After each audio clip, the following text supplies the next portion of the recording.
പൂഞ്ഞാറിൽ മത്സ്യങ്ങൾ ചത്തുപൊങ്ങിയ സംഭവത്തിൽ അടിയന്തര അന്വേഷണം നടത്തി നടപടി സ്വീകരിക്കാൻ മലിനീകരണ നിയന്ത്രണ ബോർഡിന് നിർദ്ദേശം നൽകി. ജില്ലാ കളക്ടർ വിളിച്ചു ചേർത്ത ബന്ധപ്പെട്ട ഉദ്യോഗസ്ഥരുടെ അടിയന്തര യോഗത്തിലാണ് ഈ നിർദ്ദേശം. ഇതുകൂടാതെ സംഭവത്തെക്കുറിച്ച് വിശദമായ അന്വേഷണം നടത്താൻ ഫോർട്ട് കൊച്ചി സബ് കളക്ടറുടെ നേതൃത്വത്തിൽ മലിനീകരണ നിയന്ത്രണ ബോർഡ്, ഇറിഗേഷൻ, വ്യവസായ വകുപ്പ്, ആരോഗ്യവകുപ്പ്, വാട്ടർ അതോറിറ്റി, ഫിഷറീസ് എന്നീ വകുപ്പ് പ്രതിനിധികളെ ഉൾപ്പെടുത്തി ഒരു കമ്മിറ്റി രൂപീകരിച്ചു. കമ്മിറ്റി ഒരാഴ്ചയ്ക്കകം ജില്ലാ കളക്ടർക്ക് റിപ്പോർട്ട് സമർപ്പിക്കും.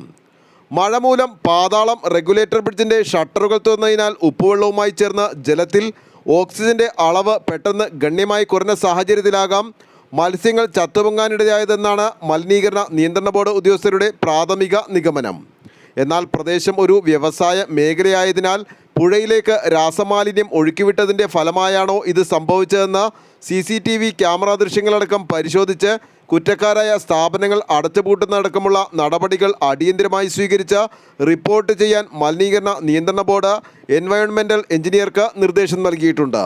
സംഭവ സ്ഥലത്തെ ജലത്തിൻ്റെയും ചത്ത മത്സ്യങ്ങളുടെയും സാമ്പിളുകൾ മലിനീകരണ നിയന്ത്രണ ബോർഡ് ശേഖരിച്ചിട്ടുണ്ട്. അത് കുഫോസ് സെൻട്രൽ ലാബിലേക്ക് പരിശോധനയ്ക്കായി നൽകിയിട്ടുണ്ട്. ഒരാഴ്ചകളിൽ പരിശോധനാ ഫലം ലഭിക്കുമെന്നറിയുന്നു. അതിൻ്റെ അടിസ്ഥാനത്തിൽ തുടർ നടപടികളുണ്ടാകും. മത്സ്യസമ്പത്തിൻ്റെ നാശനഷ്ടം കണക്കാക്കി ഫിഷറീസ് ഡയറക്ടർക്ക് 3 ദിവസത്തിനകം സമർപ്പിക്കാൻ ഫിഷറീസ് ഡെപ്യൂട്ടി ഡയറക്ടർക്കും നിർദ്ദേശം നൽകി. ആലുവ ലൈവ് ന്യൂസിനു വേണ്ടി സിദ്ദീഖ് കാരക്കാടനൊപ്പം സനൂപ് കളമശ്ശേരി.